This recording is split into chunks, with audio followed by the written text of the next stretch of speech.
Assalamualaikum warahmatullahi wabarakatuh. Salam sejahtera bagi kita semua.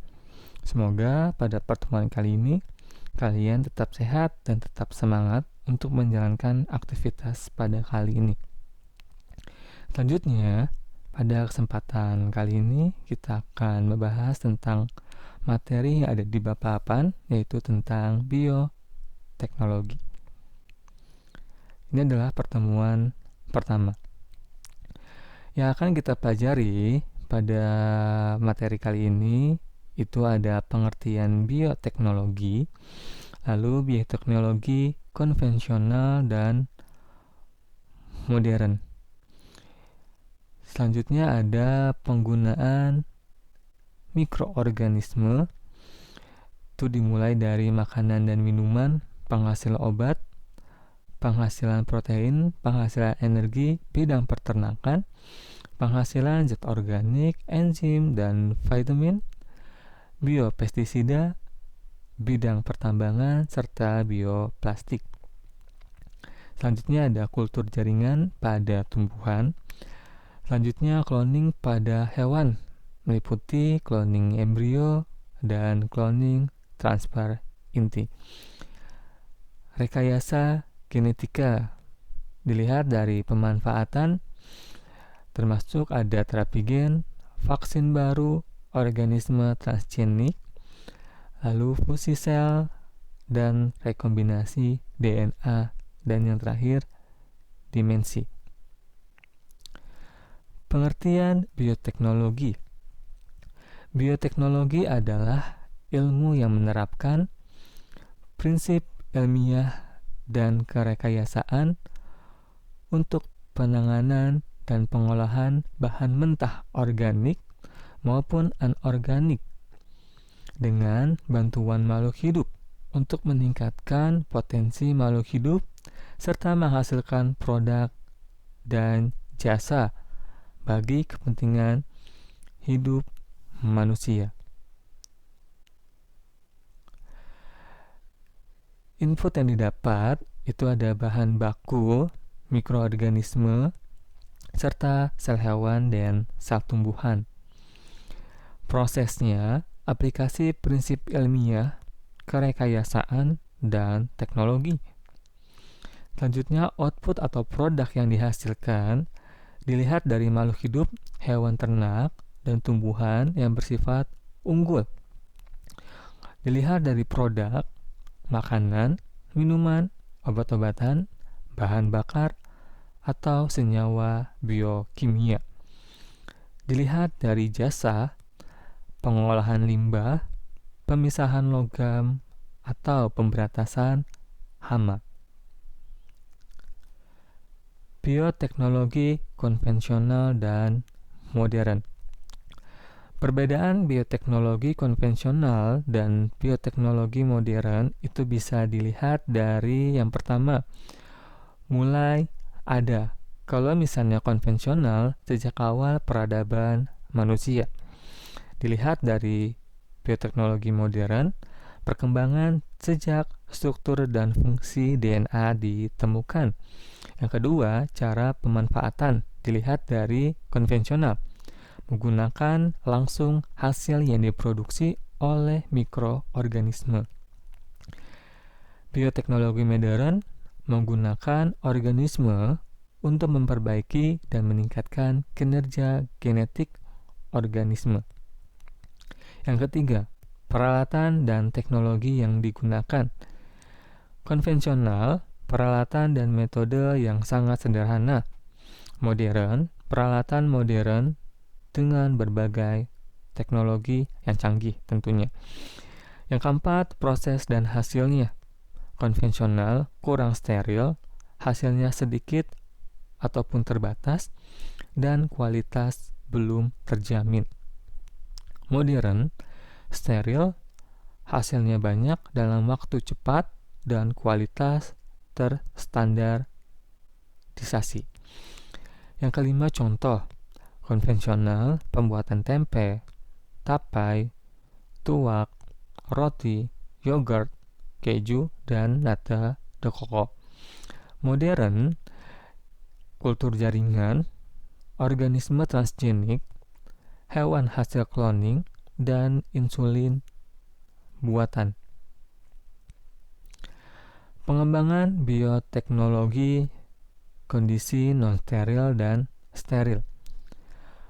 Pengembangan bioteknologi kondisi non-steril dan steril bisa dilihat kalau kondisi non-steril, proses fermentasi dilakukan pada lingkungan yang terbuka sehingga dapat memungkinkan adanya kontaminasi mikroorganisme lain.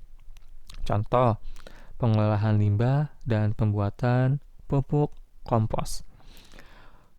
Kondisi steril, proses fermentasi berlangsung tanpa adanya kontaminasi mikroorganisme lain, atau steril, bersih, sehingga membutuhkan alat-alat yang modern. Contohnya seperti antibiotik, antibodi, enzim, asam amino, steroid, dan vitamin B12. Selanjutnya, penggunaan mikroorganisme dalam bioteknologi. Mikroorganisme penghasil makanan dan minuman. Contoh produk makanan dan minuman hasil bioteknologi. Nah, inilah adalah contoh-contoh yang mungkin kalian pernah lihat atau pernah mencicipi makanan-makanan tersebut. Dia contohnya keju, lalu ada susu, lalu ada Amer, lalu ada tempe. Mikroorganisme penghasil protein. Protein sel tunggal atau PST atau SCP, single cell protein, adalah bahan makanan berkandar protein tinggi yang berasal dari mikroorganisme. Ganggang penghasil protein itu terdiri dari Spirulina maxima, Spirulina plantensis, Scindesmus sp, dan Schlorella. Jamur penghasil protein Saccharomyces cerevisiae, Candida utilis, dan Pachyolymyces variotii. Lalu bakteri penghasil protein itu ada contohnya Methylpilus, Methylopropus. Ini dia contohnya ganggang spirulina. Mikroorganisme penghasil zat-zat organik, enzim, dan vitamin. Nah, ini dia sudah ada contohnya ya, bisa dimanfaatkan sebagai penyedap rasa, lalu juga digunakan sebagai suplemen. Selanjutnya, mikroorganisme penghasil obat. Nah, salah satunya yang sering digunakan atau dikonsumsi ini menyembuhkan berbagai penyakit oleh infeksi kuman.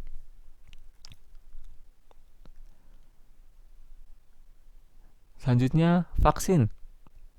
Mikroorganisme atau bagian mikroorganisme yang telah dilemahkan untuk memicu terbentuknya sistem kekebalan tubuh.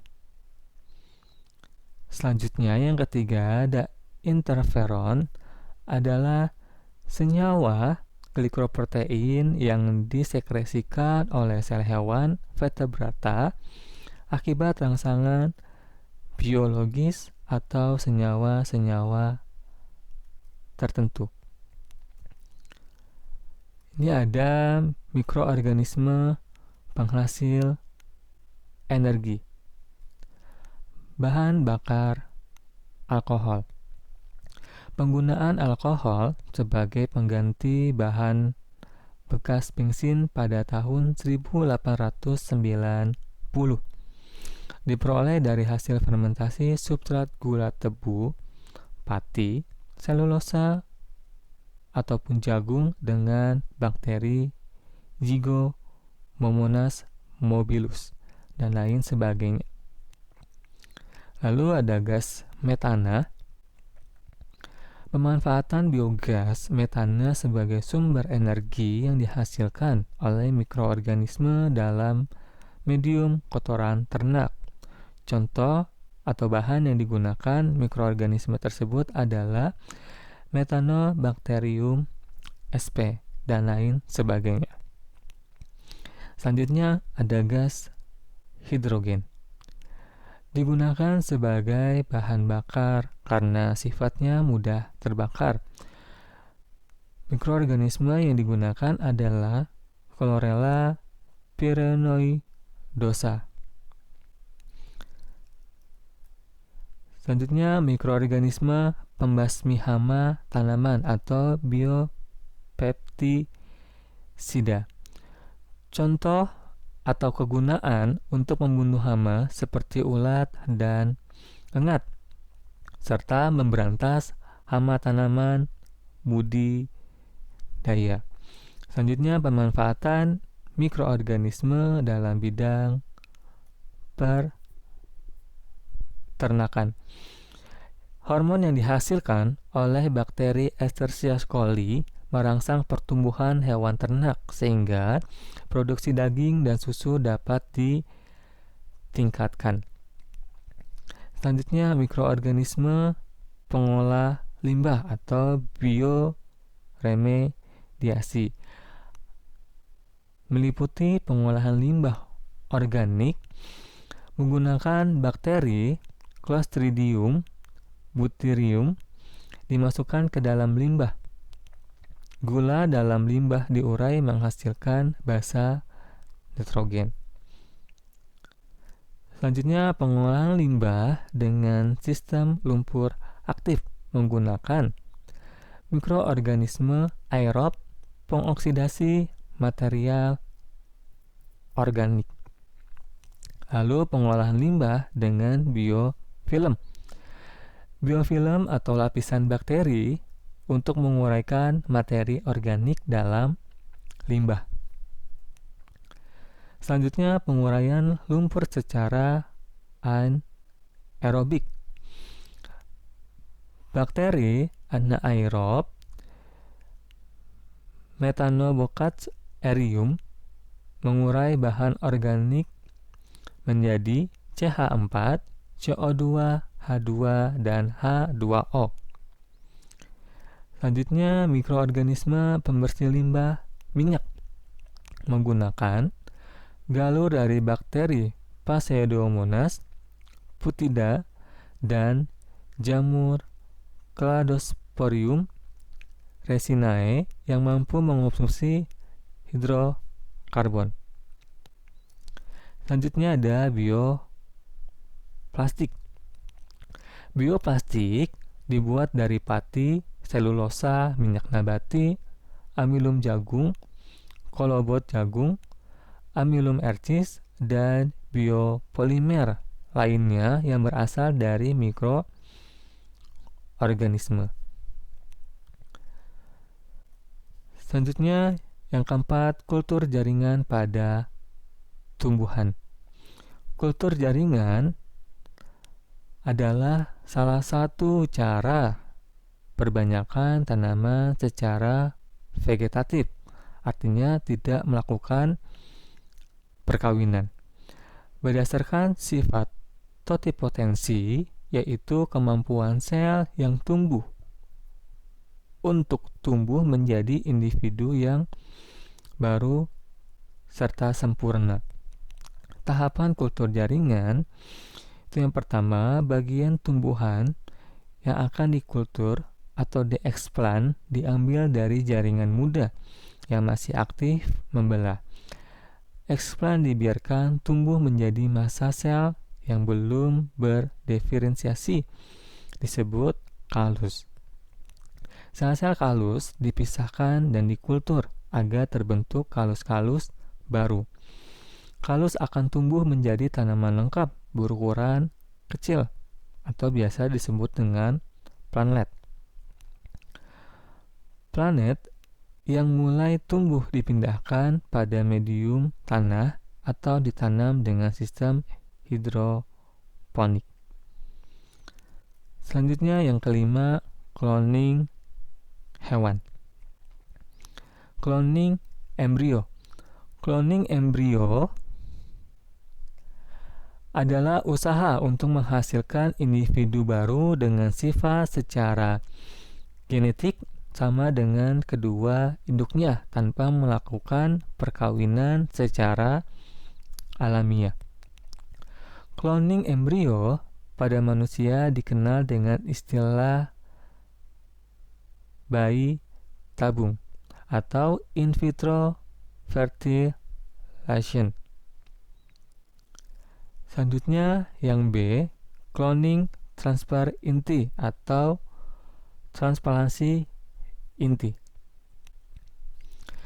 Cloning transplantasi inti adalah teknik memindahkan inti dari sel donor ke sel lain agar diperoleh individu dengan sifat sama dengan inti sel donor. Contohnya, transfer inti yang pernah dilakukan yaitu transfer inti pada domba menghasilkan domba Dolly.